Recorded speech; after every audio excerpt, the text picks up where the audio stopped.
Today we take a step back in time to a new, older Fallout game from 2010. This predates the previously reviewed Fallout 4 from 2015. Fallout New Vegas comes as a highly regarded classic. Some people would even call it a cult classic. However, most people enjoyed Fallout New Vegas, but is it really worth playing today? New Vegas was made by Obsidian Entertainment. Most of these guys were actually on the team from Black Isle and Interplay before they both went defunct. Interplay was the original developer of Fallout 1 and 2, as well as a few others after. Interestingly enough, Bethesda decided to give Obsidian the chance to make a new game from the intellectual property they hadn't touched in years.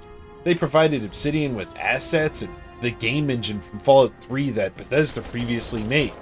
This is why a lot of people find Fallout New Vegas to look and play a lot like as Fallout 3 did.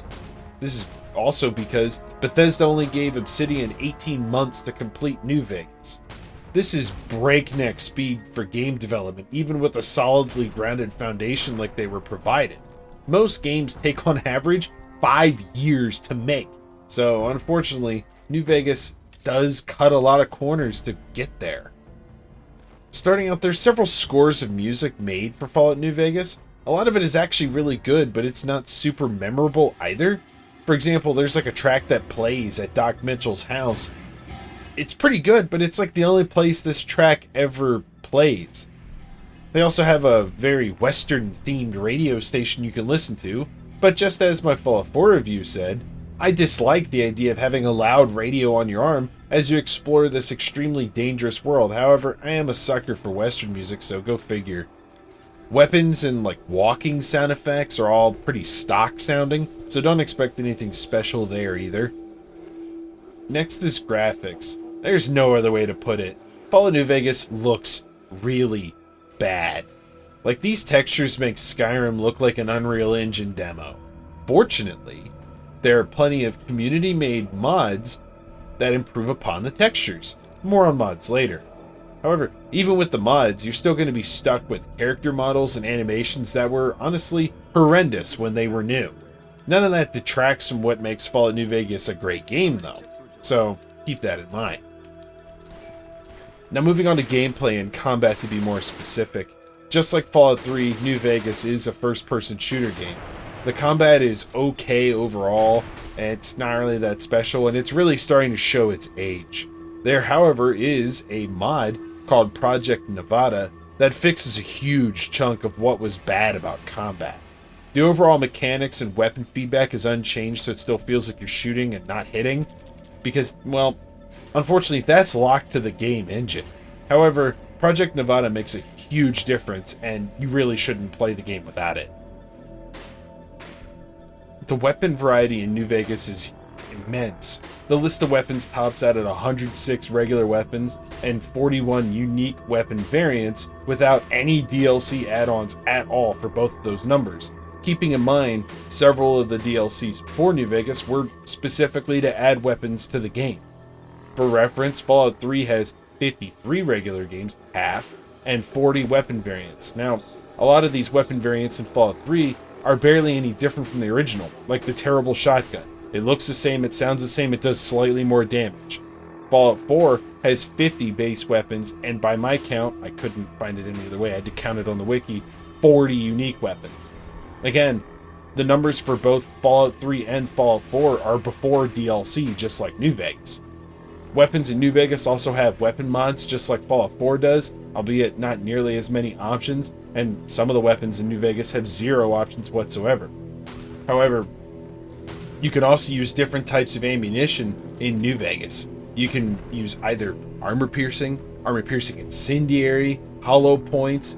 Basically, armor-piercing bypasses more armor-piercing incendiary does a little bit more damage, bypasses more armor, and hollow points do way more damage but don't penetrate armor as well. Neither Fallout 3 or 4 have swappable ammunition types whatsoever. Now, instead of the Bethesda raw damage reduction percentage system up to a soft cap, Fallout New Vegas has an armor class system. Basically, each piece of armor gives you an armor class instead of an armor value. If your armor class exceeded the amount that the enemy's weapon would have done To penetrate with the weapon and the selected ammunition, you'll take vastly reduced damage. This also applies to enemies in the world as well, even the beasts. Like if you over-penetrate armor with a high-caliber weapon or use armor-piercing rounds, you'll do a significant amount of damage to enemies. A lot of high-armor monsters, and people in general, are actually pretty low health pools, so once you penetrate their armor, they die pretty quickly. Fallout New Vegas reminds me a lot of Fallout 1 and 2. There's several nods and references around the world to the previous titles. Even characters and story elements to some of the side quests, some would expect the player to have somewhat of an idea of what's going on. However, it's not required, you just won't get the full experience, but if you do, you'll have a much higher appreciation for what they did.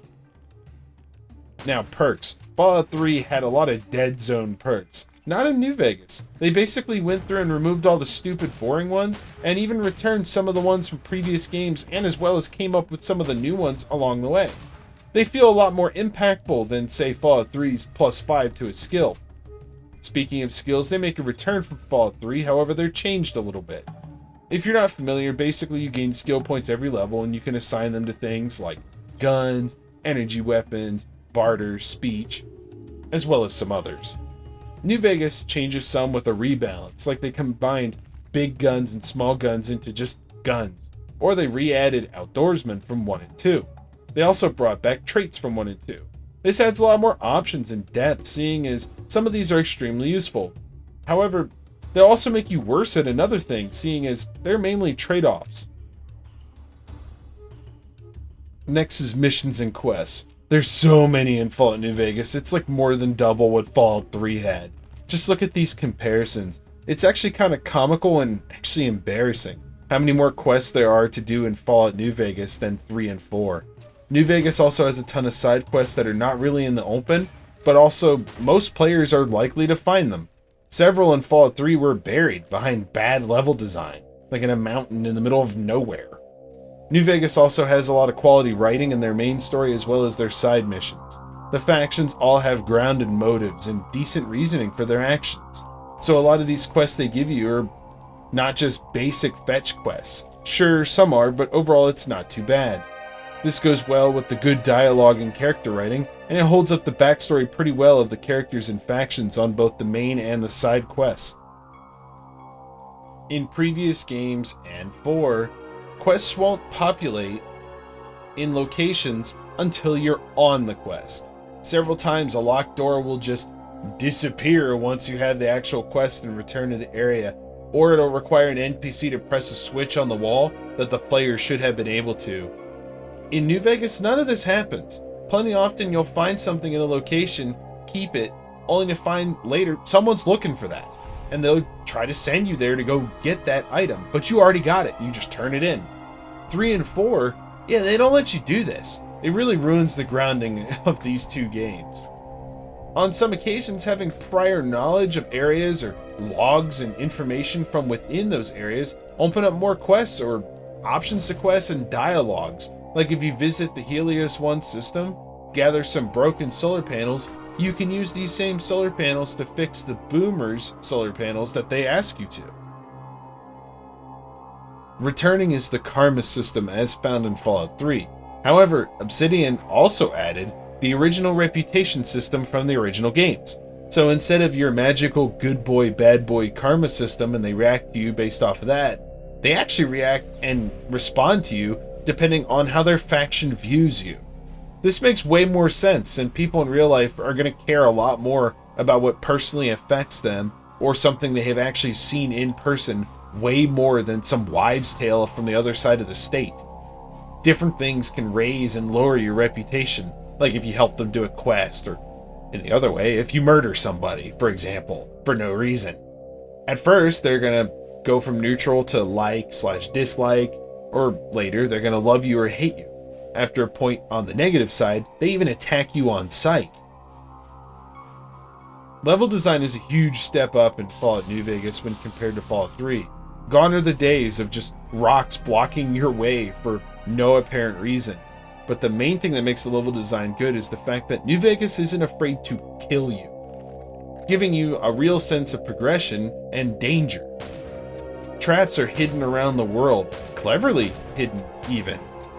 They like put them underneath of traffic cones that I 100% bet pretty much every person who touched the game has fallen to it at least once.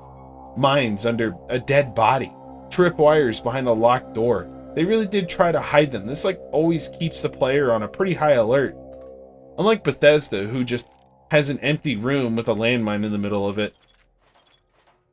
The way is always open, and the player can take it any way they want to. Instead of blocking the areas off with like a broken bridge, or say for example, an actual wall, they do so with difficult enemies instead.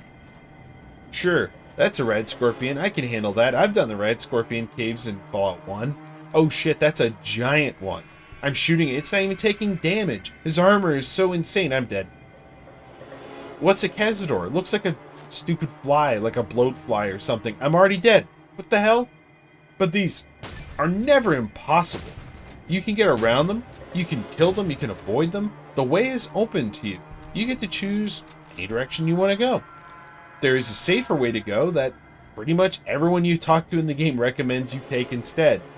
That way has much more story elements as well as other things for both the main and the side quests in the area, seeing as the entire area isn't covered in super deadly monsters, as well as landmarks and settlements for the same reason.